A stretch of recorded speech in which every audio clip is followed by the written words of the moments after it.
하나님의 임재가 없이 우리가 어떻게 살까요? 그렇지 않아요? 네, 우리는 임재 없이 살 수 없습니다.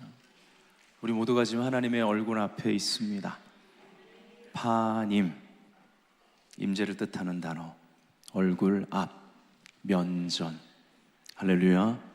저도 여러분도 그 금등대의 빛이 어딜 향하게 했죠? 성경에 분명하게 기록되어 있잖아요. 어딜 향하라고? 진설병상, 12떡덩이, 12지파. 오늘날 바로 그리스도 몸된 교회를 또 상징을 하죠. 그 분향단의 향이, 기도와 예배의 향, 하나님의 임재가 충분히 스며든 그 12떡덩이, 그렇죠? 그 떡을 향해서 말씀을 상징하는, 즉 말씀과 하나 된 공동체를 향하여 빛을 비추는 성령의 빛. 할렐루야. 여러분, 이것이요 매 시간 우리의 예배가 되어야 되는 거예요. 그래서 임재가 우리의 모든 것입니다. 하나님의 얼굴 앞에 함께 듣는 시간, 하나가 되는 시간 뿐만 아니라 보냄을 받는 선교적인 백성, 이것이 우리의 예배 사이클이 되어야 되고 기도의 방향, 우리가 추구하는 열매가 되어야 될 줄 믿습니다. 할렐루야. 오늘 제목은 기름 부으심과 지혜로운 신부입니다. 그리스도의 신부. 내일은요 제가 또 결혼식에 가서 결혼 주례를 하게 됩니다. 이렇게 의도한 건 아닌데 금요 오늘 설교랑 주일 설교를 준비하다 보니까 신부 시리즈가 된 거예요. 근데 생각해 보니까 내일이 또 제가 36번째 결혼 주례를 하게 됐습니다. 네. 그래서 주일날은 제목이 뭐냐? 시간의 성화와 안식일의 신부입니다. 어둠이 짙어질수록, 영적 전쟁이 강할수록 신부는 더욱 더 빛을 발하게 되어 있습니다. 옆 사람에게 선포합시다. 일어나라, 빛을 발하라. 네 빛이 이르렀고의 시간입니다. 여호와 영광이 우리 가운데 함께 합니다. 작은 자는 천이 되고요, 약한 자는 강국이 될 것입니다. 어떻게 이런 일이 가능해요? 예전에 전국을 다니며 월십 투어를 할 때가 있었습니다. 제 기억에 이천 순복음교회 가서 워십 투어를 하고 정말 피곤한 몸으로, 하지만 하나님의 그러한 임재 체험, 그리고 또 그러한 임재 가운데 함께 예배한 그러한 기쁨을 안고 이제 돌아오는 길에 차에서 창밖을 이렇게 바라보고 있는데 제가 너무나 사랑하는 말씀, 이사야 60장 말씀이 떠올랐어요. 근데 그 마지막 결론은 22절에 작은 자가 천을 이루고 약한 자가 갑자기 그냥 강한 자도 아니고 강국을 이루는구나. 그래서 제가 그냥 당연하게만 생각했던, 우리가 그러고 넘어갈 때가 너무 많아요. 예. 근데 갑자기 어떤 마음이 드냐면, 이게 가능해? 그런 질문 한번 해볼 만합니다. 의심이 아니라. 예. 이게 가능한가? 하나님, 이게 어떻게 가능하죠? 이 말씀 믿는데 이게 어떻게 가능할까요? 그때 제 안에 내적으로 성령의 기름 부으심이다, 그런 마음이 들었어요. 네. 성령께서 그러한 깨달음을 주셨습니다. 일어나라, 빛을 발하라. 그때는 작은 자예요, 약한 자예요. 그러나 여호와 영광이 임하고 네 빛이 이르렀고의 그 시간에, 때가 되매, 그동안 준비된 그릇에 하나님께서 성령의 기름을 부으실 때, 그 권능을 나타내실 때 작은 자는 천이 됩니다. 약한 자는 강국을 이루게 될 것입니다. 할렐루야. 자, 오늘 본문 마태복음 25장 1절부터 13절까지 우리 다 같이 좀 읽어볼까요? 길어도요. 자, 1절부터 시작. 그때에 천국은 마치 등을 들고 신랑을 맞으러 나간 10처녀와 같다 하리니 그 중에 5은 미련하고 5은 슬기 있는 자라. 미련한 자들은 등을 가지되 기름을 가지지 아니하고 슬기 있는 자들은 그릇에 기름을 담아 등과 함께 가져갔더니 신랑이 더디 오므로 다 졸며 잘세. 밤중에 소리가 나되 보라 신랑이로다 맞으러 나오라 하매 이에 그 처녀들이 다 일어나 등을 준비할세. 미련한 자들이 슬기 있는 자들에게 이르되 우리 등불이 꺼져가니 너희 기름을 좀 나눠 달라 하거늘 슬기 있는 자들이 대답하여 이르되 우리와 너희가 쓰기에 다 부족할까 하노니 차라리 파는 자들에게 가서 너희 쓸 것을 사라 하니 그들이 사러 간 사이에 신랑이 오므로 준비하였던 자들은 함께 혼인잔치에 들어가고 문은 닫힌지라. 그 후에 남은 처녀들이 와서 이르되 주여 주여 우리에게 열어주소서. 대답하여 이르되 진실로 너희에게 이르노니 내가 너희를 알지 못하노라 하였느니라. 그런즉 깨어있으라. 너희는 그날과 그때를 알지 못하느니라. 아멘. 여러분 아멘이어야 돼요. 아멘. 왜냐하면 그날과 그때를 우리는 알지 못해요. 그렇죠? 그러면서 깨어있으라 그래요. 여러분 마태복음 24장 예수님께서 마지막 때 일어날 일을 가장 구체적으로 말한 예수님의 그러한 종말론이 나오는 거예요. 그리고 나서 25장으로 이어지면요 10처녀 비유가 나오죠. 그리고 또 청지기 비유가 나오는 거예요. 종들. 이것을 전체를 볼 때 마지막 때 깨어있음 자체가 준비하고 있음이에요. 우리는 이러한 지혜로운 그리스도의 신부 그리고 청지기로서 살아야 된다는 것입니다. 질 세논의 글을 제가 좀 읽어드리겠습니다. 한밤중에, 이것이 참 의미심장한 거죠. 한밤중에 여러분 슬기로운 5처녀도 같이 졸았어요. 네, 마지막 때 이렇게 어둠이 짙어질 거란 말이죠. 하지만 기름을 준비하고 있었어요. 우린 연약합니다. 그러나 우리 안에 있는 성령님, 그 성령의 기름 부심으로 준비되는 것이 이렇게 중요해요. 한밤중에 신랑의 도래를 알리는 목소리가 마러 귀에서 쩌렁쩌렁 울려났다. 여분의 기름을 준비하지 않은 처녀들의 등은 점점 그 밝기가 어두워졌다. 파닥파닥 소리와 함께 심지가 타들어갔다. 얼마 안 있어 불이 곧 꺼질 기세였다. 주목하라. 다른 사람의 등을 빌려서 신랑을 맞이할 수 없다.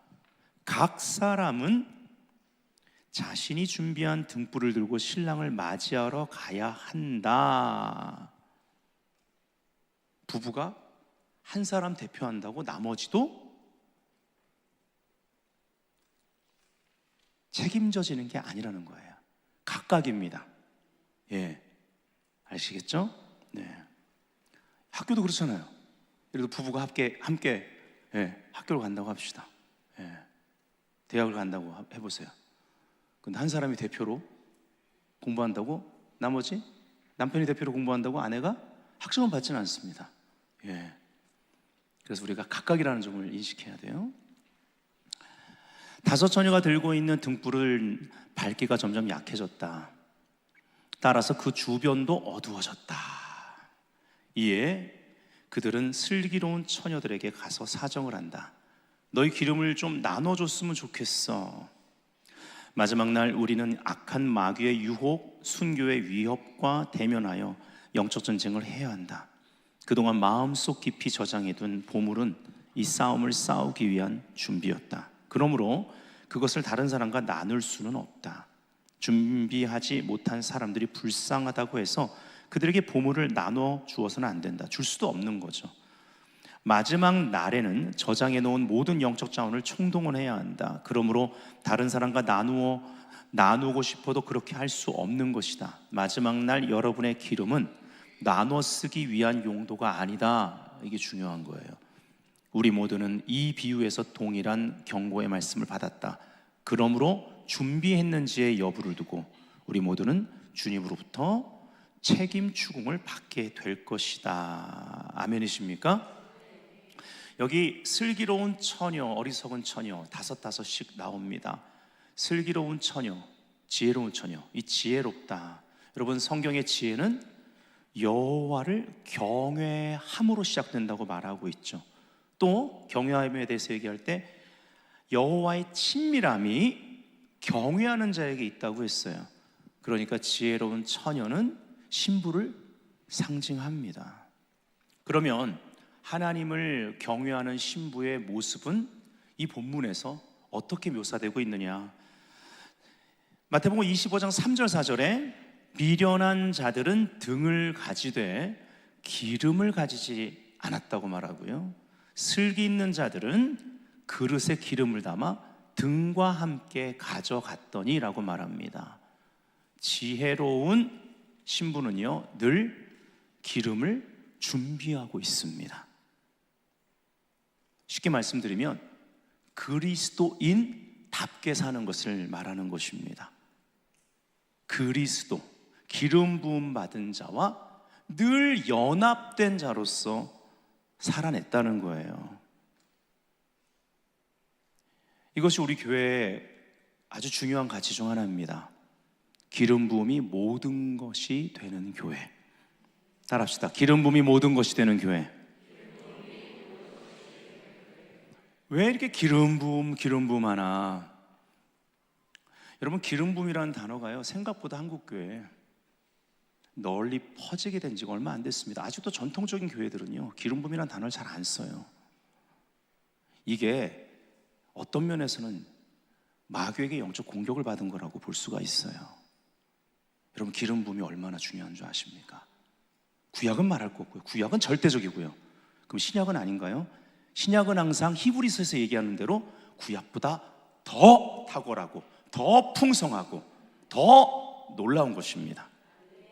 아멘.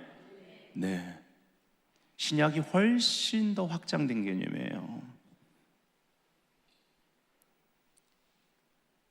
그래서 그냥 어떤 특정 지파, 어떤 사람들이 아니라 우리가 만인 제사장, 우리가 왕 같은 제사장이라고 얘기를 하는 것입니다. 여러분, 구약을 보면 제사장은요 이 기름하고 뗄 수가 없어요. 그런 거룩한 도구들을 다 이 기름으로 구별해야 됐고요. 그렇죠? 왕, 선지자, 제사장은요 하나님께 정말 쓰임받는 자로서 그 직무를 감당할 수 있도록 기름을 부었습니다. 여러분, 기름 부음은 너무 중요한 거예요. 왜 그럴까요?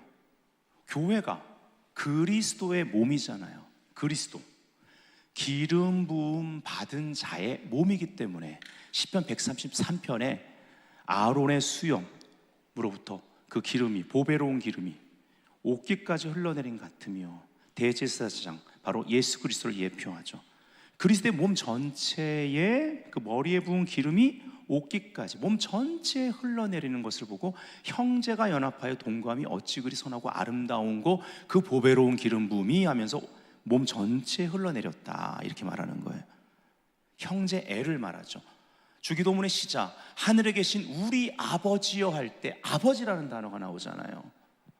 그럼 자녀들이 있잖아요. 근데 그 우리 아버지요, 그렇죠?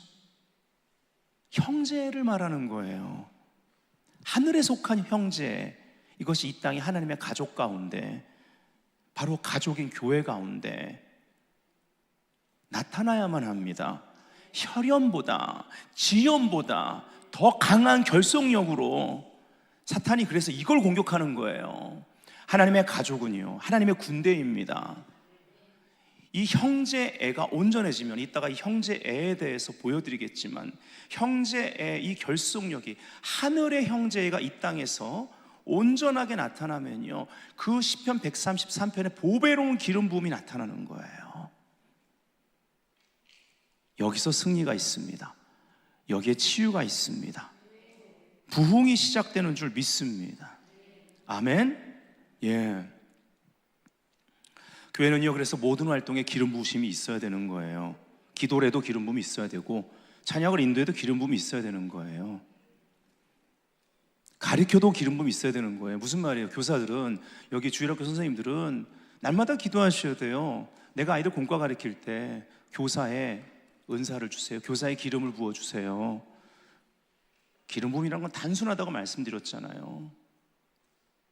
내가 할 수 있는 게 아니라 내 안에 성령께서 하시기 때문에 그 모든 일을 작은 것부터 큰 것까지 주님의 일로 주님을 위하여 구별을 하면 하나님께서 거기에 능력을 주시는 그 능력이 기름 부음이에요. 뭐가 어려워요? 그렇게 말할 때 기름 부음 없이 우리가 어떻게 살아요?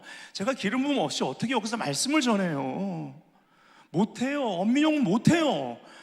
엄민용 못해요. 아무리 원고를 잘 짜와도 안 돼요. 특히 계속 이런 예배를 드리고 하나님의 임재를 알고 기름 부음을 하는 베델교회 성도님들은 그냥 알아요. 이 강단에 누가 서면 누가 섰는지에 따라서 어우 저 목사 기름 부음 없네. 아파. 너무 세게 쳤네. 흥분을 했네. 저 목사 기름 부음 없네. 알아요. 우리 베델교회 성도들은. 예. 이 강단이 보통 강단이에요. 네. 끊임없이 예배와 기도, 그리고 끊임없이 하나님의 말씀을 통해서 성도들이 이러한 영적인 체질로 성령의 기름 부으심이 모든 것이 되는 체질로 계속 변화를 받고 있는 교회예요. 아멘. 네. 그래서 우리가 하는 모든 활동 내가 하는 게 아니고요, 내 안에 그리스도께서 하시는 것이고 그리스도의 몸된 교회의 활동이기 때문에 다 기름 부음이 있어야 되는 거예요. 늘 주님을 목말라 하세요. 그리고 우리는요, 세상에서도 그리스도인으로서 살아내야 돼요. 그리스도, 기름 부음 받은 분의 사람들, 그게 그리스도인이에요. 그래서 지혜로운 신부는요, 첫 번째, 오늘 4가지를 볼 건데요, 한번 읽어볼까요? 시작. 그리스도인답게 기름 부음이 모든 것이 된 자들이다. 누가복음 4장 18절부터 21절. 주의 성령이 내게 임하셨으니 이는 가난한 자에게 복음을 전하게 하시려고 내게 기름을 부으시고 나를 보내사 포로된 자에게 자유를, 눈먼 자에게 다시 보게 함을 전파하며 눌린 자를 자유롭게 하고 주의 은혜의 해를 전파하게 하려 하심이라 하였더라. 책을 덮어. 이 말씀이 어디 나오는 건데요? 이사야 61장이죠.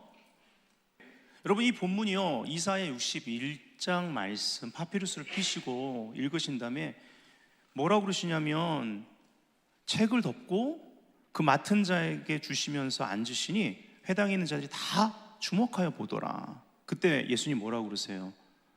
저에게 말씀하실 때 이 글이 오늘 너희 귀에 응하였느니라. 이게 누가복음 4장의 이 본문이에요. 이 말은 무슨 말이냐면, 내가 메시아야. 지금부터 이 내가 읽은 말씀대로 사역이 들어간다, 이 말이에요. 근데 이 말씀의 핵심이 뭐예요? 완전한 하나님이시면서 완전한, 죄가 없는 이 완전한 인간으로 오신 예수님이요, 지금부터 어떤 것을 보여주세요? 우리한테 데몬스트레이션 하시거든요. 시범을 보여주신다고요. 모범이 되셨다고요. 오직 성령의 능력으로만 사역하세요. 기름 부음으로 사역하신단 말이에요. 성령이 임하셨으니, 주의 신이 임하였으니 내게 기름 부으사, 기름 부음으로 이제 내가 메시아 사역을 하게 될 것이다, 이 말이에요. 이게요, 사도행전 2장에 가면요, 성령 강림을 통해서 교회가 시작되고 그리스도의 몸, 기름 부음 받은 자의 몸된 교회를 통해서 그 성령의 역사가, 기름 부으심, 하나님의 목적을 위해, 더 구체적으로 말하면 하나님의 선교를 위해 구별된 교회를 통해서 나타납니다. 교회 행전이죠. 이것이 오늘날까지, 주님 오실 때까지 앞으로도. 그래서 기름 부음이 모든 것이 돼야 되는 거예요. 예수님이 이 땅에 친히 오셔서 그 기름 부음이 얼마나 가치 있는지를 친히 보여주셨기 때문입니다. 할렐루야.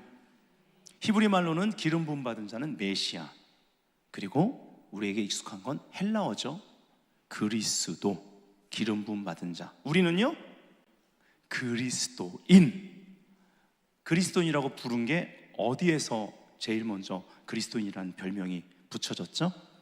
안디옥이란 도시에 안디옥 교회 사람들, 안디옥 교회 성도들을 보고, 안디옥 교회 예수의 제자들을 보고 예수 믿지 않는 사람들이 그리스도인이라고 부른 거예요. 안디옥의 도시에 있는 사람들이 뭘 봤을까요? 첫 번째, 그리스도의 목적을 위해 구별된 그들의 삶을 봤습니다. 성령의 열매죠. 두 번째, 주님을 위해서 구별한 그 삶 속에 역사하는 성령의 능력, 기름 부으심을 받다는 거예요. 그래서 한마디로 이렇게 부른 거예요. 그리스도인이네, 이렇게 막 부른 거예요. 옆 사람에게 한마디 해야 될 시간이 됐어요. 당신은 그리스도인으로 살고 있습니까? 해보세요. 예, 그냥 우리의 정체성에 걸맞는 삶을 살아야 돼요. 기름 부심이 있어야 되는 거예요. 우리가 세상에서 말할 때 우리 말에 기름 부심이 있어야 되는 거예요. 아멘. 그 여종 하나가, 포로로 잡힌 여종 하나가 한마디 던진 말에 나아만 장군이 움직이고 그 나라의 왕이 움직이는 거예요. 이게 기름 부음이에요. 하나님이 역사하시면 이런 일이 벌어집니다. 아멘. 여러분, 그리스도 기름 부음 받은 자와 동행하며 살려면 반드시 기름 부음이 필요합니다. 기름 부음 없이도 하나님과 동행할 수 있다고 생각하는 것 자체가 교만이에요. 그냥 자기 자신이 예수님보다 더 잘났다고 말하는 것과 같아요. 종이 주인보다 클 수 없다고 성경은 말하고 있습니다. 영에 속한 사람은 기름 부음으로 삽니다. 육적인 사람은요, 기름 부음이 없어요. 기름 부음을 이해할 수도 없고 체험할 수도 없습니다.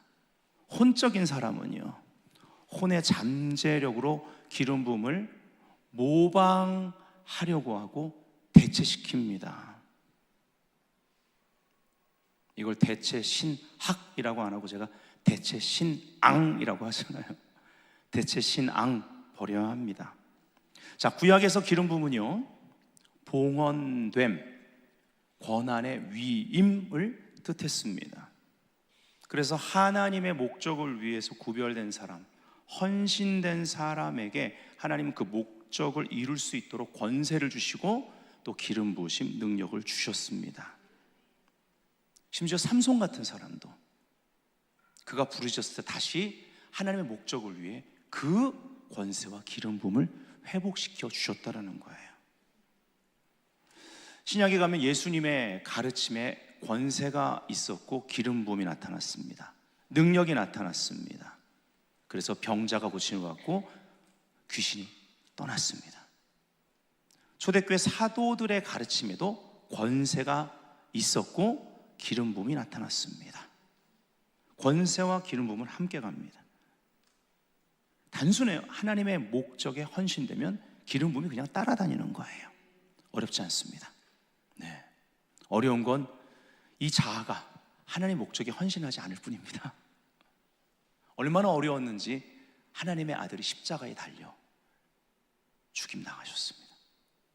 자, 마가복음 1장 21절부터 23절 보니까 그들이 가버나움에 들어가니라 예수께서 곧 안식일에 회당에 들어가 가르치심에 뭇사람이 그의 교훈에 논란이 이는 그가 가르치시는 것이 권위 있는 자와 같고 권세가 있었어요.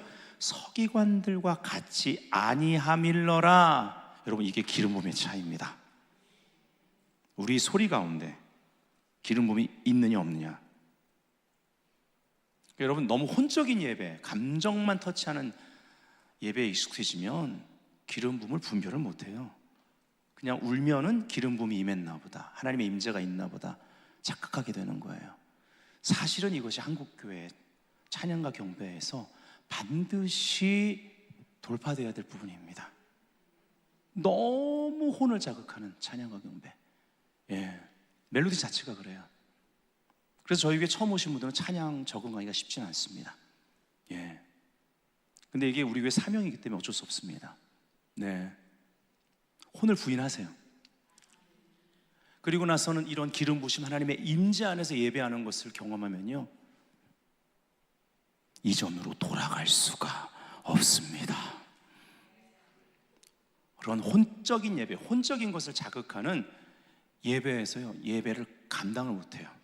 함께 연합할 때는 함께 할 수 있습니다. 저도 그런 집회들 가면 앞에서 전통적인 예배, 심지어 일어나서 드리지 않고 앉아서 드리는 곳, 예배 드리는 곳도요, 손 하나 들지 않는 곳도 저도 가가지고 함께 합니다. 그분들과.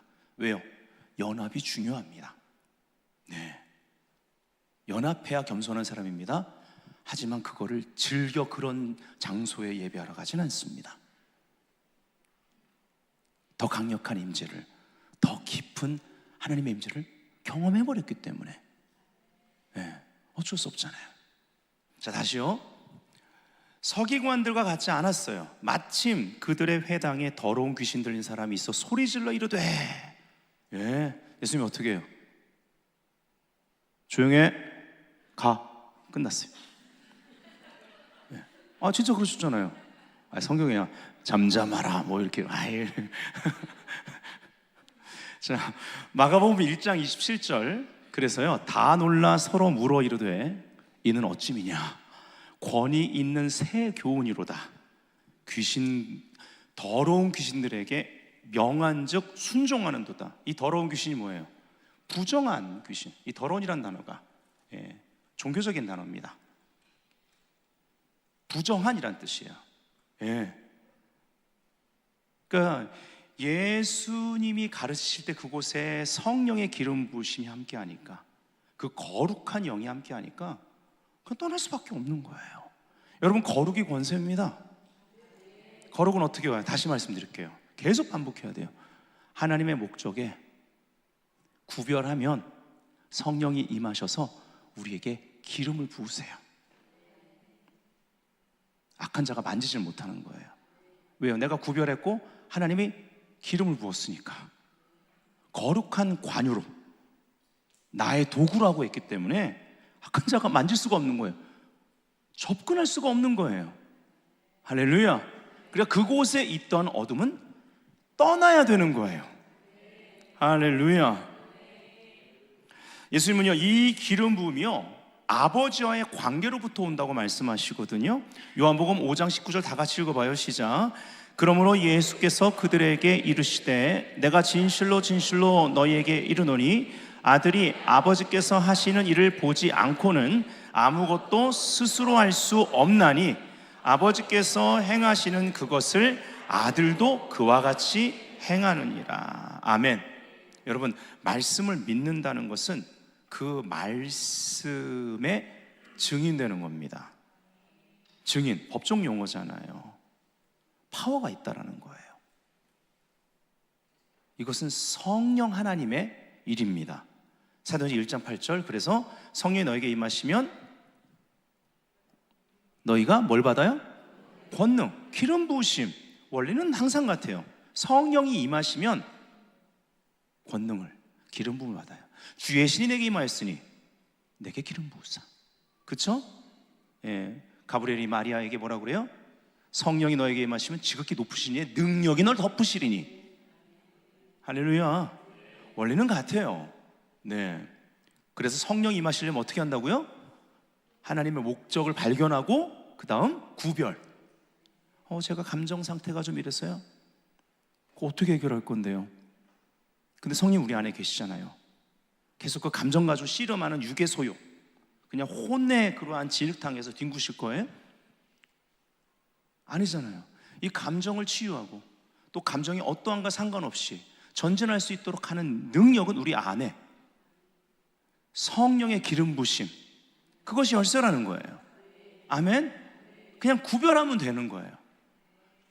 구별하고 구별한 자리에서 내가 지속적으로 하나님의 뜻대로 행하면 그냥 내 감정의 문제도 해결되는 거예요. 아멘. 예, 자전거를 타고 있어요. 자전거. 이거 세 발 자전거 말고 두 발 자전거. 자전거를 타요. 자전거를 계속 페달을 밟아야 되잖아요. 근데 막 가는데 뭐가 날라와서 얼굴에 딱 붙었어요. 예, 종이 같은 게 뭐가 물이 묻었는지 딱 붙었어. 그러면 그거를 뛰기 위해서 자전거를 페달을 더 이상 밟지 않고 자전거가 한참 가다가 쓸 필요는 없는 거잖아요. 그렇죠? 자전거 운전 잘하는 사람 한 손으로 하고 한 손 쳐도 되고, 난 아직 두 손을 뗄 수가 없어. 그럼 가시면 되죠. 예. 아니면 방법 있어요. 더 빨리 달려버려. 바람에 날아가도록. 감정 상태가 어려우면 더 빨리 주님 뜻대로 그냥 행동하란 말이에요. 행동. 페달을 막 밟는 거예요. 할렐루야. 우리가 말씀을 들으면요, 그거 하다 말았죠. 성령이 너에게 말씀 너희 건너려갖고 땅끝까지 가야 되는데 끝내버렸어요. 예루살렘 가온유대와 사마리아 땅끝까지 이르러 그 다음 뭐예요? 내 증인이 되리라. 여러분, 하나님의 말씀의 증인은요, 성령이 임하지 않으면 안 되는 거예요. 기름 부음이 없으면 안 되는 거예요. 우리가 말씀을 듣습니다. 그럼 들은 말씀대로 삶을 구별하잖아요. 실행에 옮기잖아요. 그럼 성령님이 역사하셔서 말씀대로 이루어 가신다는 걸 믿어야 됩니다. 할렐루야. 우린 겸손한 자로 살아야 됩니다. 무슨 말이에요? 기름 부음 없으면 나는 아무것도 할 수 없습니다. 예수님이 그러셨다니까요. 예수님이. 교만한 자가 돼서는 안 됩니다. 교만한 자는 기름 부음 없이도 살 수 있다고 생각을 해요. 가장 중요한 걸 놓치고 사는 겁니다. 지혜로운 신부는 늘 기름 부으심을 갈망합니다. 자, 두 번째 읽겠습니다. 지혜로운 신부는 그리스도의 말씀을 체험함으로 코이노니아, 사귐을 누리는 자이다. 사도행전 19장 17절부터 20절 읽어볼까요? 에베소에 사는 유대인과 헬라인들이 다 이 일을 알고 두려워하며 주 예수의 이름을 높이고 믿은 사람들이 많이 와서 자복하여 행한 일을 알리며 또 마술을 행하던 많은 사람이 그 책을 모아가지고 와서 모든 사람 앞에서 불사르니 그 책값을 계산한 즉 은 5만이나 되더라. 이와 같이 주의 말씀이 힘이 있어 흥왕하여 세력을 얻으니라. 이게 에베소 교회 부흥 현장입니다. 이 엄청난 주술의 도구와 책이나 관련된 것들, 그렇게 주술로 가득했던 에베소 도시에 가서 바울이 어떤 일을 했길래 이렇게 말씀으로 부흥이 일어나느냐. 예.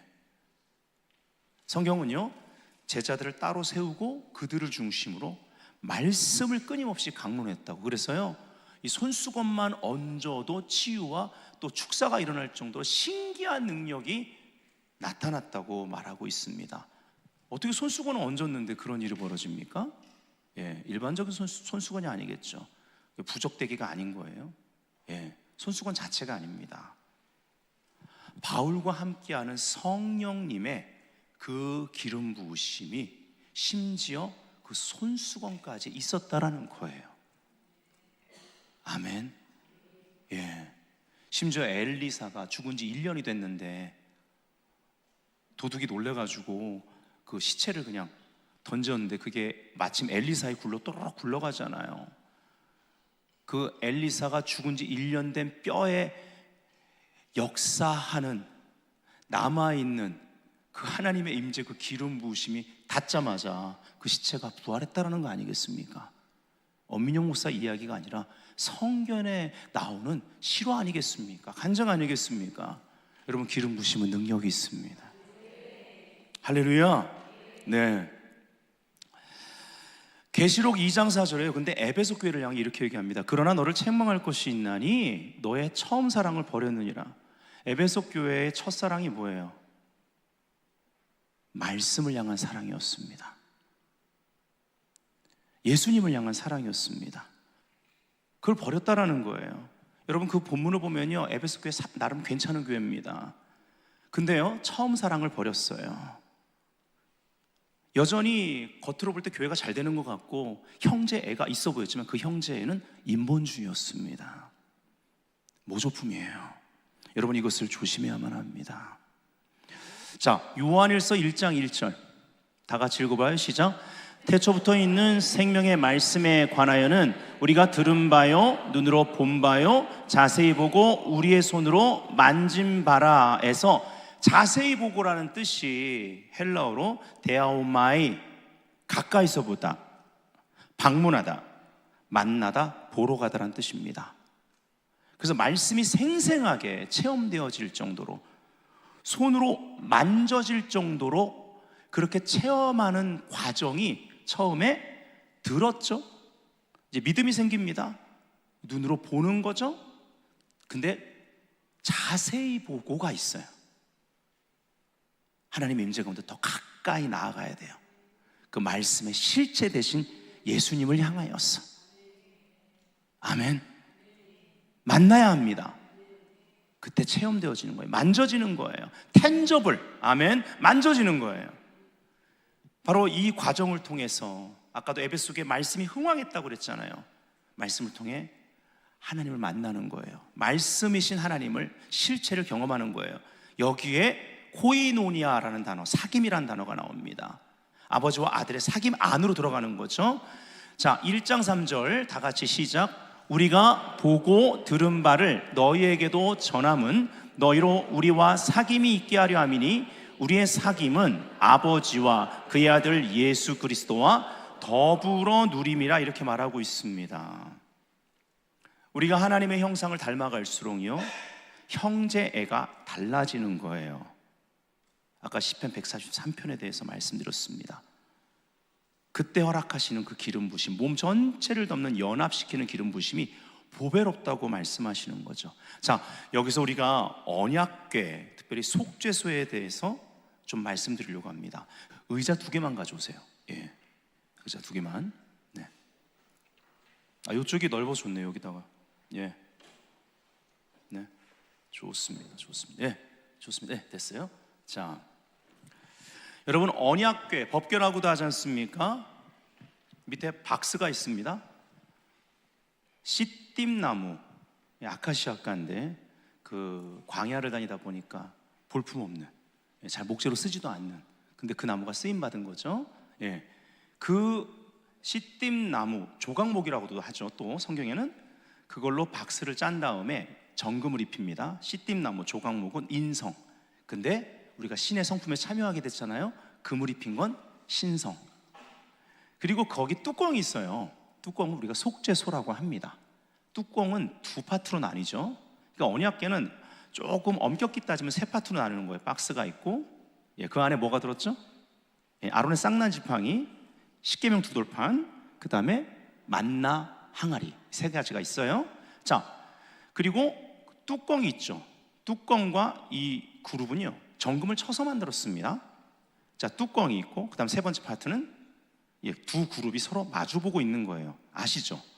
자, 이 2 그룹을요 성경을 보면 쳐서 만들었다고 말하고 있어요. 하나님의 가족이 어떻게 되는가, 형제가 어떻게 만들어지는가. 예. 자, 뭐 2사람 뭐 늘 비슷하지. 우리 재환 집사, 호영 집사 앞에 있는 사람들 나오세요. 오세요. 예, 2 그룹이에요. 예, 자, 2 그룹 마주 보세요. 예, 자, 먼저 잡을까요? 예, 무릎을 꿇어야지. 예. 무릎을 꿇고, 거기 그룹들이 무릎 꿇고 있어요. 아니, 올라가서 무릎 꿇으라고. 밑에는 박스 있는 걸로 또 그림을 잡아야 되니까 신발 벗고, 예, 네, 이렇게 하고 힙을 딱 뒤에 붙여. 그러면 이렇게 다리 안 저려. 좀 오래 버틸 수 있어. 자, 그러고 있어요. 자, 그리고 손을 이렇게 뻗고, 예, 무릎 꿇은 거 조금만 참아야 돼. 네, 이러고 있으면 돼요. 자, 이 그룹이에요. 벌쓰는 것 같죠? 자, 출애굽기 25장 22절. 거기서 내가 너와 만나고 속죄소 위 곧 증거궤 위에 있는 2 그룹 사이에서 내가 이스라엘 자손을 위하여 너에게 명령할 모든 일을 너에게 이르리라. 하나님 말씀하신대요. 아멘. 그리고 대속죄일 날 대제사장이 모든 백성이 국가적인 죄를 씻김 받는 데 있어서 그 희생양의 피를요 여기 밑에 그 속죄소 금덩어리 된 뚜껑이 있잖아요. 이 중앙, 요 밑에다가 여기 센터 있는 데다가 피를 뿌렸단 말이에요. 그리고 백성의 죄가 사함을 받는 거예요. 예. 자, 그리고 출애굽기 25장 18절 19절 금으로 그룹들을 속죄소 두 끝에 쳐서 만들 때 한 그룹은 이 끝에 또 한 그룹은 저 끝에 곧 속죄소 두 끝에 속죄소 한 덩어리로 연결할지며. 그래서 어떻게 만들어졌다고요? 쳐서 만들었다고. 예전에 막 세게 때렸는데 지금 안 할게요. 네. 왜냐하면 우리 인생이 이렇게 하나님이 우리 인생 가운데 이런 고난과 연단을 주심으로 인해서 하나님이 거하시는 여기서 쇠키나 그 하나님의 가시적인 영광, 구름기둥 불기둥이 치솟은 거거든요. 예, 그런 영광이 많은 자리를 만드신다는 거예요. 쳐서. 오늘은 때리지 않아요. 예. 자, 근데 계속 그러고 있어요. 자, 우리가 근데 알아야 될 게 있습니다. 이걸 말씀드리려고 그래요. 자, 하나가 뭐예요? 이렇게 쳐서 만들었다라는 거죠. 우리 삶의 연단. 예, 우리가 함께 형제라는 건 하나님의 가족. 여러분, 가족이 어려우면 가정 공동체는 함께 어려움을 통과하는 거예요. 그게 가족이에요. 가족이 돼가는 거예요. 그렇죠? 예, 이것이 형제예요. 네, 자, 출애굽기 25장 20절을 말씀드리려고 합니다. 코이노니아에 대해서 말씀드리려고 그래요. 그룹들의 날개들을 위로 펴서 그 날개들로 속죄판을 덮게 하고 저렇게 날개를 덮었죠? 자, 그 다음 본문을 보세요.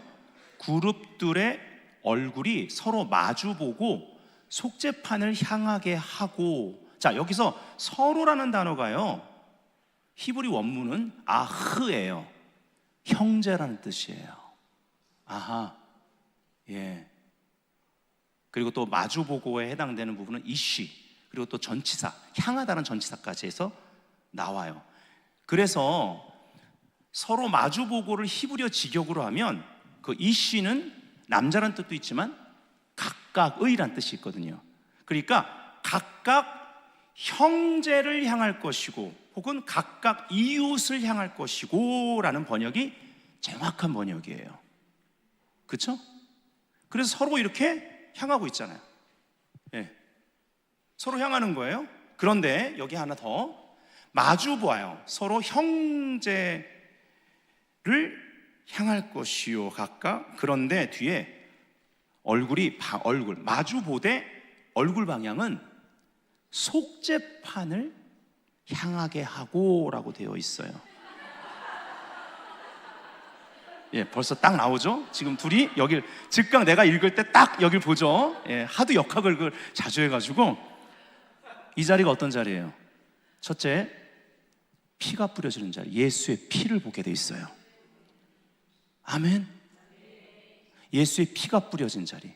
그래서 이 뚜껑을 뭐라고 그래요? Mercy seat, 자비의 보좌, 속죄소라고 그래요. 하나님의 자비의 관점이 먼저인 거예요. 그래야 형제애가 이루어져요. 예수 피 때문에 하나 된 거예요. 혈연 지연을 뛰어넘는 거예요. 그리고 하나님의 자비로 연결돼요. 하나가 돼요. 아멘. 긍휼 공동체예요. 긍휼이 여김으로 이웃을 내 몸같이 사랑함으로 바로 이 형제 안으로 들어오는 거예요. 예. 그리고 이 방향에 이 뚜껑 안에 박스에 뭐가 있어요? 아론의 쌍난 지팡이. 예전에 공부했죠? 길 대신 예수 그리스도, 십계명 두 돌판, 진리이신 예수 그리스도, 그다음 만나 항아리, 생명이신 예수 그리스도, 길, 진리, 생명 대신 예수 그리스도를 바라보는 거예요. 이게 코이노니아예요. 자, 서로 마주 봐봐요. 이게 먼저가 아니라고요. 예수 피, 하나님의 자비, 길, 진리, 생명 대신 예수 그리스도가 먼저예요. 예수 그리스도를 중심으로 하나가 되는 것, 이게 진짜 코이노니아예요. 여기에 생명의 역사예요. 이 형제 가운데 기름 부음이 있는 거예요. 보배로운 기름 부음이 흘러가는 거예요. 옷깃까지. 아시겠습니까? 아멘. 예. 자, 수고했습니다. 박수 좀 쳐주세요. 네. 의자 그냥 놔두세요. 할렐루야. 그래서 우리는요, 이 세 가지 아론의 쌍난 지팡이, 십계명 두 돌판, 만나 항아리를 볼 때 그거와 관련된 사건들이 있잖아요. 백성들의 끊임없는 거역, 그리고 불평, 그리고 금송아지 섬긴 우상 숭배 사건. 이것들을 기억하고 깨어 있어야 되는 거예요. 지금 여기서 예를 보여드린 이러한 형제의 사귐은요, 절대 진리를 타협하지 않습니다. 왜요? 인본주의가 아니기 때문에. 여러분, 교회 가운데, 형제 가운데 인본주의 모조품이 얼마나 많은 줄 아십니까? 프로그램 잘 만들어놔도 기름 부음이 없어요. 성령 운행하지 않는 거예요. 교회 가운데 이러한 사귐, 혼잡할 때가 많습니다. 세상 것이 혼합되어 있다는 거예요. 솔직히 말하면 딜리버런스가 필요하지 않나 싶습니다. 자, 사도행전 4장 13절 14절, 여기 고난 가운데, 위협 가운데 형제를 보십시오. 두려움이 없습니다. 예수 부인하지 않습니다. 그들이 베드로와 요한이 담대하게 말함을 보고 그들을 본래 학문 없는 범인으로 알았다가 이상히 여기며, 자, 여기 이게 기름 부음에, 여러분 잘 들으세요. 기름 부음의 비결이 여기 나오는 거예요. 이 구절.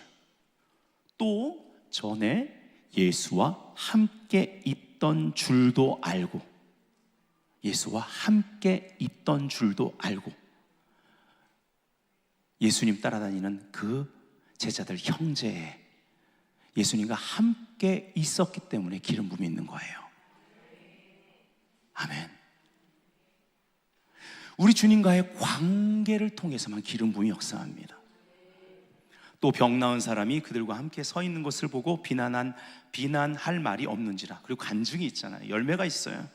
사도행전 4장 17절부터 20절, 이것이 민간에 더 퍼지지 못하게 그들을 위협하여 이후에는 이 이름으로 아무에게도 말하지 말게 하자 하고 그들을 불러 경고하여 도무지 예수의 이름으로 말하지도 말고 가르치지도 말라 하니, 베드로와 요한이 대답하여 이르되, 세상 한복판에서 뭐라고 그래요? 하나님 앞에서 너희의 말을 듣는 것이 하나님의 말씀을 듣는 것보다 옳은가 판단하라. 우리는 어떤 위협 앞에서도 하나님 앞에, 진리 앞에 견고한 믿음, 아멘, 먼저 예수의 피, 그 희생을 바라보고 하나님의 자비의 관점으로, 그리고 길, 진리, 생명 되신 예수 그리스도께 집중하고, 아멘. 그리고 그러한 형제의 가운데 담대한 요새를 이루어 담대하게 선포할 수 있어야 되는 거예요. 우리는 보고 들은 것을 말하지 아니할 수 없다 하니, 이러한 코이노니아 사귐의 비밀을 놓치지 않았습니다. 뭐예요? Jesus first. 예수 피, 하나님의 자비. 로마서 12장 1절에는 하나님의 모든 자비하심을 너희를 권하노니 너희 몸을 하나님이 기뻐하신 거룩한 산제사로 드려라. 그럼 이 세대를 본받지 않고 생각에 변화를 받는다.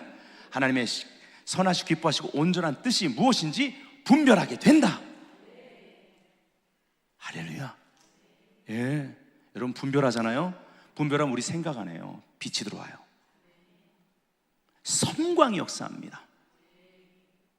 그리고 이 안에 있는 그러한 세상으로부터 온 견고한 진들, 가치관들이 깨지기 시작하는 거예요. 영적 전쟁터에서 승리가 여기서부터 시작됩니다. 분별은 그런 거예요. 예. 분별되자마자 섬광 같은 빛이 팍!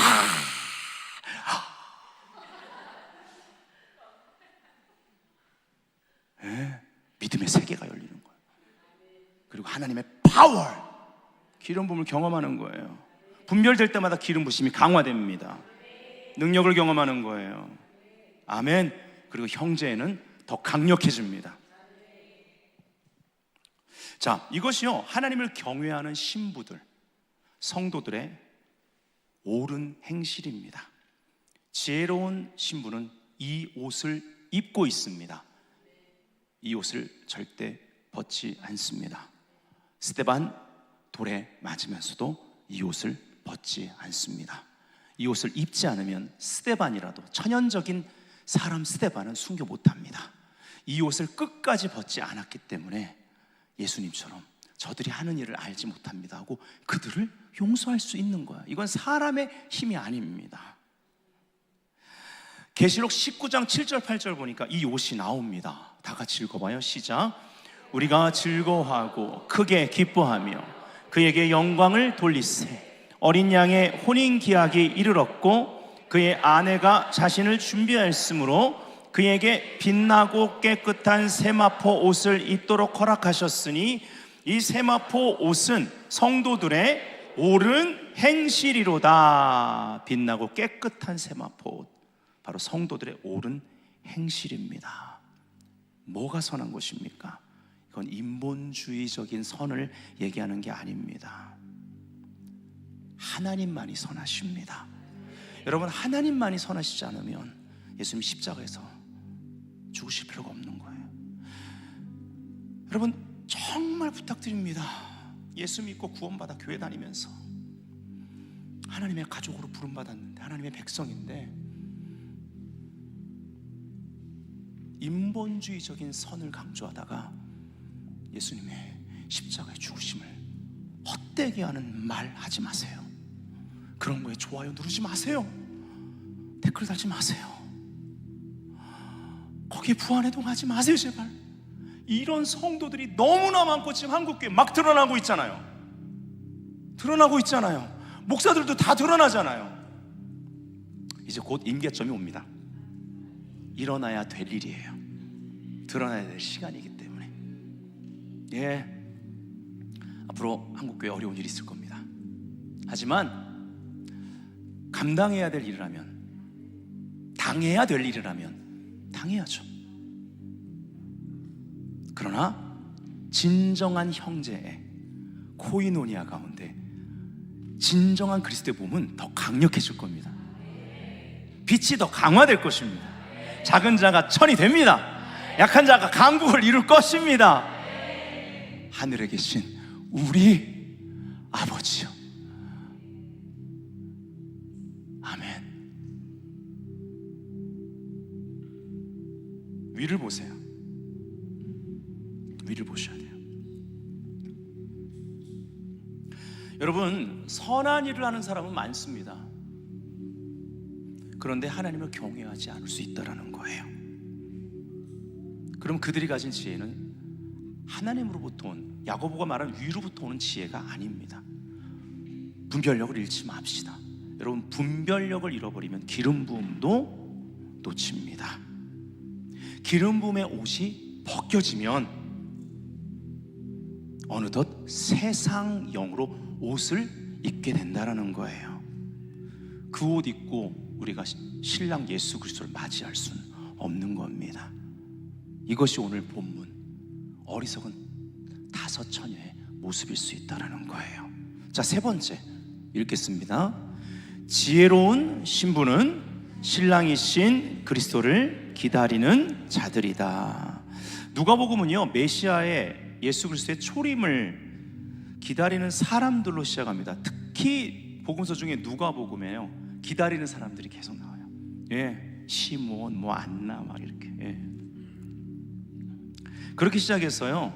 끝날 때는요, 예수님의 십자가와 부활, 그리고 승천하심, 이제 성령을 기다리는 사람으로 마무리됩니다. 그리고 복음서 다음에 이제 누가가 이어서 쓴 사도행전부터 계시록까지, 신약의 끝부분까지 사도행전 어떻게 시작해요? 성령을 기다리는 사람들로 시작을 해서 성령 강림, 그리고 교회 시대, 계시록의 끝은요, 기다리는 신부들로 끝납니다. 기다림은 가치 있는 겁니다. 사랑은 오래 참고로 시작합니다. 사랑이 최고로 여기는 가치는 오래 참음, 인내, 기다림입니다. 그리스도의 신부는요, 기다릴 줄 압니다. 기다리는 시간에 유익을 압니다. 기다림은요, 임재를 존중하는 신부들의 생활 방식입니다. 많은 경우는요, 교회를 다니면서도 이 기다리는 시간을 염려로 채울 때가 많습니다. 이거 너무 잘 아시고, 예수님의 고별 설교 중에 요한복음 14장에 보면 3절에 너희는 마음에 근심하지 말라, 시작할 때 너희는 마음에 근심하지 말라, 하나님을 믿으니 또 나를 믿어라. 내 아버지 집에 거할 곳이 많도다. 그렇지 않으면 너희에게 일렀으리라. 내가 너희를 위하여 거처를 예비하러 가노니. 신랑이신 예수님으로서 신부들에게 하는 말인 거예요. 이 당시 결혼 풍습이 그렇습니다. 결혼 날짜는 아버지가 잡습니다. 정혼하고 우리나라의 약혼과 다른 개념입니다. 거의 결혼과 같은 개념입니다. 정혼하고 신랑이 가잖아요. 아버지가 날짜를 잡잖아요. 그리고 갑자기 신랑이 짠 하고 나타나는 거예요. 이게 재림을 상징하는 겁니다. 예. 이것을 보증하는 선물, 예물을 주고 가죠. 그게 뭐예요? 보혜사 성령님이라는 것을 여기 요한복음 14장 고별설교에서 말씀하시는 거예요. 네. 신부를 향한 메시지입니다. 가서 너희를 위하여 거처를 예비하면 내가 다시 와서 너희를 내게로 영접하여 나 있는 곳에 너희도 있게 하리라. 그리고 또 후반부에 가면요, 너희는 마음에 근심하지도 말고 두려워하지도 말라. 또 근심하지 말라로 포괄을 하고 있어요. 그 사이에는 보혜사 성령님에 대해서 얘기하는 거예요. 자, 요한복음 14장 20절 21절 그날에는 내가 아버지 안에 너희가 내 안에 내가 너희 안에 있는 것을 너희가 알리라. 나의 계명을 지키는 자라야 나를 사랑하는 자니 나를 사랑하는 자는 내 아버지께 사랑을 받을 것이요 나도 그를 사랑하여 그에게 나를 나타내리라. 우리가 기다리는 시간, 기다리고 기다리는 시간은요, 기다림의 그 대상의 임재를 더 깊게 체험하는 시간입니다. 사랑이 자라는 거예요. 사랑은 더 깊어집니다. 신부는 예배자가 됩니다. 그리스도와의 사귐이 깊어질수록 지혜도 자랍니다. 자, 그 지혜는 어떤 일을 할까요? 영혼을 구원합니다. 다니엘서 12장 3절에 지혜 있는 자는 궁창의 빛과 같이 빛날 것이요 많은 사람을 옳은 대로 돌아오게 한 자는 별과 같이 영원토록 비치리라. 아멘. 자, 네 번째, 이제 네 번째 마지막입니다. 지혜로운 신부는 시작, 잃어버린 한 영혼을 찾아 그리스도를 전파하는 선교적 백성이다. 누가복음 19장, 누가복음의 주제, 이것이 그대로 사도행전에 이어지는데 누가복음의 주제는 누가는 희년 사상을 중심에 뒀기 때문에 잃어버린 것을 찾는 것이 주제입니다. 그러다 보니까 삭개오를 구원하는 그 사건 가운데 누가복음의 주제 성과가 나오는 거예요. 인자가 온 것을 잃어버린 자를 찾아 구원하고자 함이라. 누가복음 19장에 나옵니다. 아까 빛나고 깨끗한 세마포 옷이 뭐라고요? 성도들의 옳은 행실, 신부들이 입고 있는 옷입니다. 구체적으로 어떤 행실입니까? 예수님이 이것을 단 두 가지 명령으로 함축시켰습니다. 첫 번째, 하나님을 사랑하라. 두 번째, 네 이웃을 네 몸과 같이 사랑하라. 자, 첫 번째는 뭐예요? 하나님과의 사귐입니다. 아까 속죄소를 통해 보여드렸습니다. 예수의 피, 하나님의 자비, 너희 몸을 거룩한 산지사로 드려라. 그렇죠? 그리고 그 방향 바로 무엇을 보고 있어요? 길, 진리, 생명이신 예수 그리스도. 이것이 먼저인 거예요. 우리의 모든 교제가 그렇게 이루어져야만 합니다. 예. 자, 그래서 첫 번째 하나님과의 사귐, 그리고 두 번째는 그 사귐 안으로 다른 사람들이 들어올 수 있도록 그 영혼들을 섬기는 일. 그래서요, 코이노니아 자체가 선교적인 거예요. 하나님과 만나면 하나님 우리를 보내는 거예요. 다시 한번 하나님과 만나면, 제대로 만나면 하나님 마음이, 아버지의 마음이 부어져서 예수님이 대신 죽은 영혼들을 향할 수밖에 없는 거예요. 아까도 제가 기도했어요. 순간순간 제가 선교지 가서 만난 영혼들이 확확 지나가요. 그러면 바로바로 선포해요. 길게 기도 안 해도 생각날 때마다 주님, 그래서 그들의 이름을 기억하는 거예요. 예. 지금 뭐 하고 있을까요? 다시 죄에 빠지진 않았을까요? 다시 주술에 빠지진 않았을까요? 하나님, 다른 신들을 진정 다 거부하고 오직 예수만 믿게 하여 주옵소서. 아까도 저 뒤에서 기도했어요. 우리 네팔 갔다 온 사람들 내가 누구 기도하는지 알 거예요. 예, 주술사였다가 회심한, 작년에 갔을 때 회심한 아까스 기도했어요. 순간 떠올라요. 그럼 바로 선포하고 안 하게 기도해요. 중보해줘야 될 거 아니에요. 그 인터넷도 잘 안 터지는 곳에서 제가 진짜 인터넷만 터지면요, 이 친구를요 제가 직접 양육하고 싶은 마음이에요. 예, 어쩔 때는 막 너무 안타까워가지고 막 어찌할 바를 모르겠는 거예요. 예. 주술사였기 때문에 예수 믿고도 계속 양육이 들어가야 되는데, 예, 거기 현지 지도자가 양육을 한다고는 했지만, 예, 계속 마음이 쓰여요. 기도가 돼요. 요한복음 14장 31절, 너무 중요한 말씀. 전 이 말씀 너무 사랑해요. 예수님이 친히 말씀하시는 거예요. 명확하게 하는 거예요. 우리의 삶과 우리의 삶의 목적을.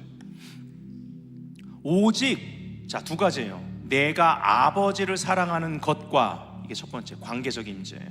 그렇죠? 하나님을 사랑하는 것. 하나님과의 코이노니아. 그렇죠? 이게 먼저예요. 그 다음 두 번째, 아버지께서 명하신 대로 행하는 것, 선교적인 임재죠. 코이노니아의 선교적 특성인 거예요. 이 두 가지를 세상이 알게 하려고 오셨다고요, 예수님이. 뭐 명확해요. 복잡한 거 없어요. 우리 신앙생활, 교회 모든 프로그램, 우리 셀의 목적, 형제 애가 어떻게 만들어지고 어떤 방향으로 가야 되고 어떤 열매 맺어야 되는지 이 두 가지 안에 다 있는 거예요. 이게 코이노니아예요. 하나님과의 코이노니아가 먼저예요. 그 다음에 형제의 코이노니아. 형제의 코이노니아는 확장되는 거예요. 선교를 통해서, 전도를 통해서. 그리고 그 다음 구절이 뭐예요? 일어나라, 여기를 떠나자 하시니라. Arise, let us go from here. 여기로부터 일어나서 가자. 움직여 나가는 거예요. 머물러 있지 않고 움직여 나가는 거예요. 이 두 가지가 sanctification, 성화의 핵심입니다. 참된 거룩은요, 수도사처럼 산다고 되는 게 아니에요. 도 닦듯 그렇게 신앙생활한다고 성화가 이루어지는 게 아니에요. 그건 성경이 아니에요. 그건 복음이 말하는 내용이 아닌 것입니다. 누가복음 15장 8절, 어떤 여자가 10 드라크마가 있는데 하나를 잃으면, 이 누가복음 15장 잃어버린 영혼에 대한 가치와 그런 기쁨이 나오는 비유가 3개 나오잖아요. 그 중에 하나예요. 10 드라크마가 있는데 하나를 잃으면 등불을 켜고, 등불을 켤 때 여러분 기름이 필요한 거 아세요? 집을 쓸며 찾아내기까지 부지런히 찾지 아니하겠느냐. 여러분 이걸 적용하는 차원에서 보면 이렇습니다.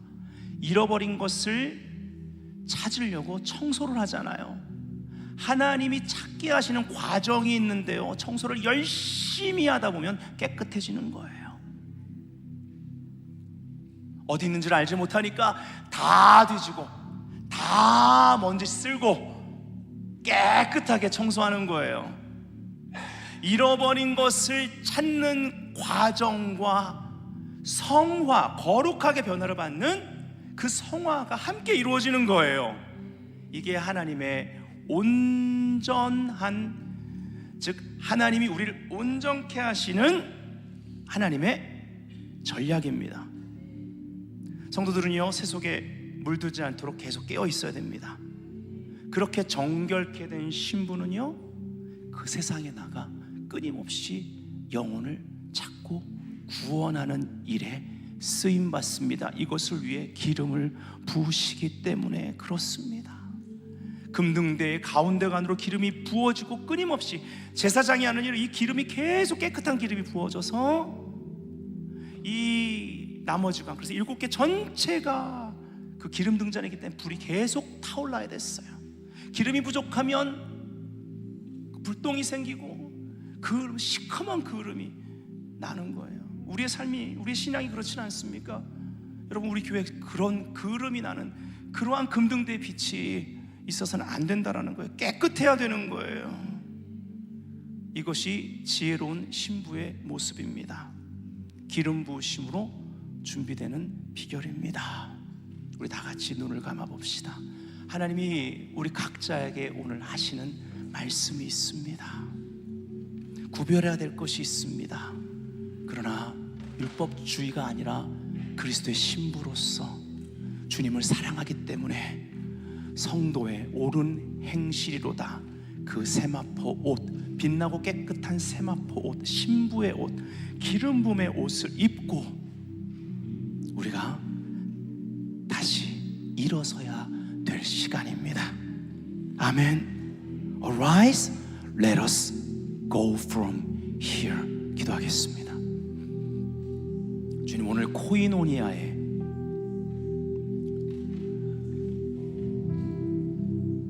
의미를 우리에게 알려주셨습니다.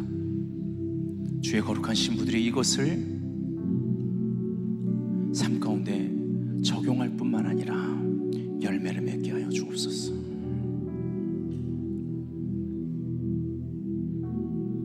지혜로운 신부로서 일어나게 하여 주옵소서.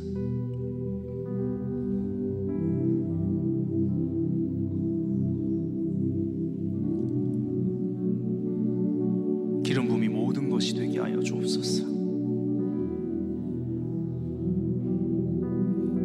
베델교회 가운데 진정한 형제가 만들어지게 하여 주옵소서.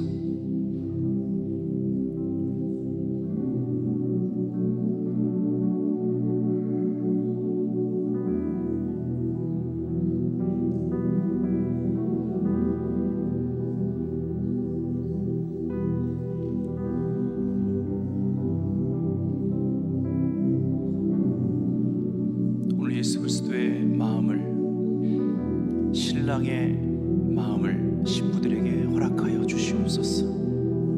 주님, 당신은 기름 부음 받은 자이십니다. 당신의 머리에 부어진 그 기름이 옷깃까지 흘러내리는 베델 교회가 되게 하시고, 우리 성도들 가운데 그 기름 부심이 그대로 형제의 로 말미암아 막힘없이 흘러가게 하시고, 이것이 능력이 되게 하시고 회복시키시는 하나님의 권능으로 나타나게 하여 주옵소서. 오 할렐루야, 할렐루야. 이 시간에 두 손을 높이 들고 예수는 그리스도 한번 외치고 간절히 기도합니다. 예수는 그리스도. 아멘, 아멘.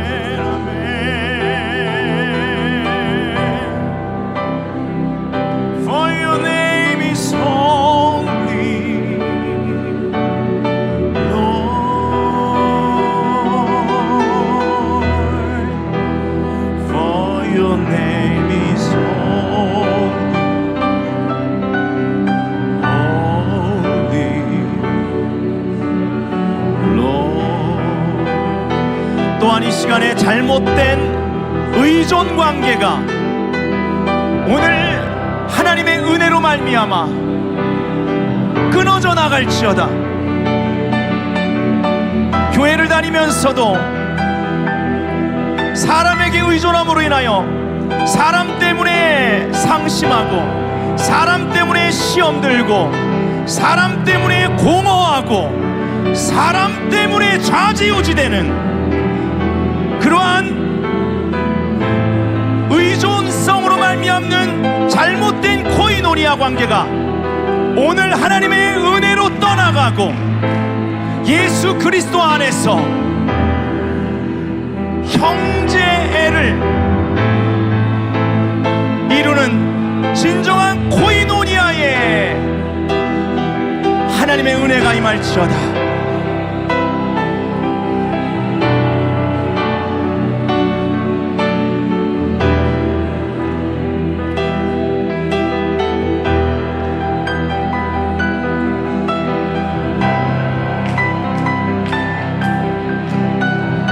주님, 이러한 코이노니아가 베델교회 각 셀마다